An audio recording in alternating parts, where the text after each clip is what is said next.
La fin des années 1960 marque une période cruciale dans l'histoire de l'Union soviétique, souvent qualifiée d'époque de stagnation. Sous la direction de Léonid Brezhnev, cette décennie est marquée par trois difficultés majeures. Premièrement, la stagnation économique. Alors que l'URSS avait connu une forte croissance après la Seconde Guerre mondiale, celle-ci ralentit considérablement sous Brezhnev, au point d'être qualifiée de stagnation. Cela à cause d'un système économique qui ne favorise pas l'innovation ni la productivité, à cause également de réformes agricoles inefficaces et sur une économie reposant presque exclusivement sur le gaz. Donc quand les prix baissent, c'est la crise. Tout cela entraîne une baisse de niveau de vie et un mécontentement populaire. Deuxièmement, une corruption endémique. Sous Brezhnev, la corruption se généralise à tous les niveaux de la société. Les fonctionnaires profitent de leur poste pour détourner des fonds ou pour accéder à des privilèges exclusifs. Le favoritisme devient essentiel pour obtenir des postes, des logements ou des biens de consommation.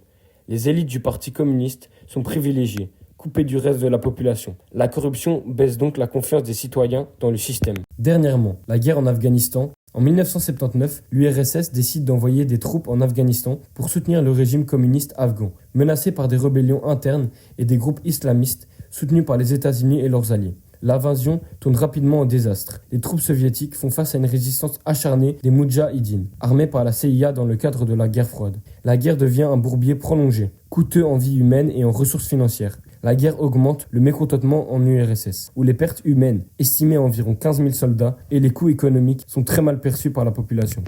Un contexte favorable à un leader réformateur. La stagnation économique, la corruption et les tensions sociales, qui sont exacerbées par l'impasse afghane, créent un besoin urgent de changement. Les dirigeants précédents, Yuri Andropov et Konstantin Tchernenko, sont incapables d'apporter des réponses à long terme en raison de leur santé fragile et d'un manque de vision. Né en 1931, Gorbatchev est plus jeune que ses prédécesseurs et incarne une génération de dirigeants prêts à réformer le système. Il s'appuie sur un discours qui critique les immobilismes du passé et prône une modernisation nécessaire à l'Union soviétique. Mikhail Gorbatchev arrive au pouvoir en 1985. Avec son ascension, il apporte une vision nouvelle pour tenter de sortir l'URSS de la crise profonde qui la frappe depuis les années Brezhnev. Sa montée en puissance repose sur une ouverture politique, des réformes économiques comme la perestroïka et le glasnost qu'on va développer plus tard, et une volonté de repenser les relations internationales.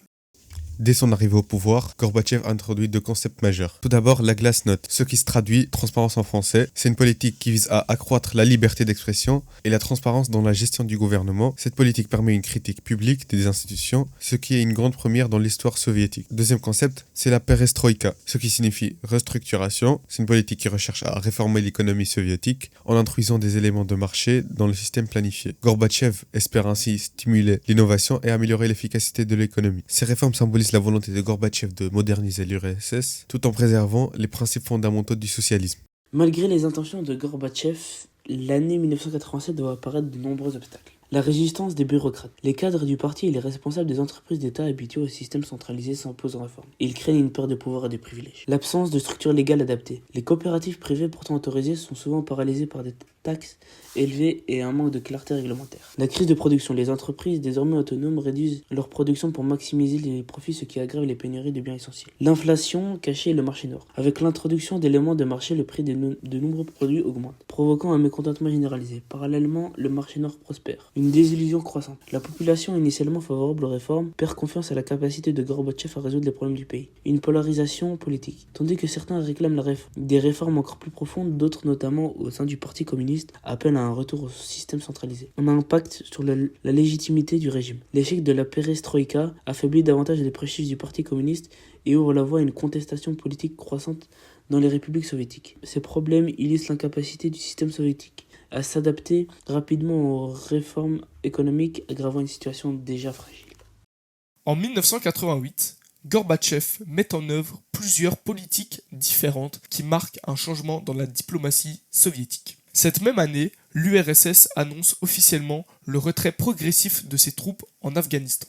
Cette guerre était devenue impopulaire et coûteuse. Ce retrait, achevé en 1989, symbolise une rupture avec la doctrine antérieure. Par après, Gorbatchev remplace la doctrine Brezhnev par une approche plus souple vis-à-vis des pays satellites d'Europe de l'Est. Ces nations sont désormais libres de choisir leur voie politique sans intervention militaire de l'URSS. Cette politique est surnommée la doctrine Sinatra en référence à la chanson My Way soulignant l'idée d'indépendance. L'année 1988 voit également la poursuite des efforts de désarmement entre l'URSS et les États-Unis. Le traité INF, Intermediate Range Nuclear Force, signé en 1987, commence à être appliqué, marquant la destruction mutuelle des missiles à portée intermédiaire. Gorbatchev multiplie également les rencontres diplomatiques avec les dirigeants occidentaux, notamment avec Ronald Reagan et George W. Bush pour apaiser les tensions de la guerre froide. Sous la pression des mouvements réformateurs et des protestations croissantes dans la République soviétique, Gorbatchev se rend compte que le maintien du monopole communiste est incompatible avec les aspirations démocratiques, ce qui lui pousse à abandonner ce monopole, mais cette décision conduit à la montée en puissance des nouvelles forces politiques, notamment les mouvements nationalistes dans les républiques baltes et d'autres régions. Toujours en mars 1990, une autre réforme majeure est introduite, la création du poste de président de l'Union soviétique, dont Gorbatchev devient le premier et le dernier président de l'URSS. Cette fonction vise à renforcer l'autorité présidentielle et à stabiliser le pays face à la montée des troubles.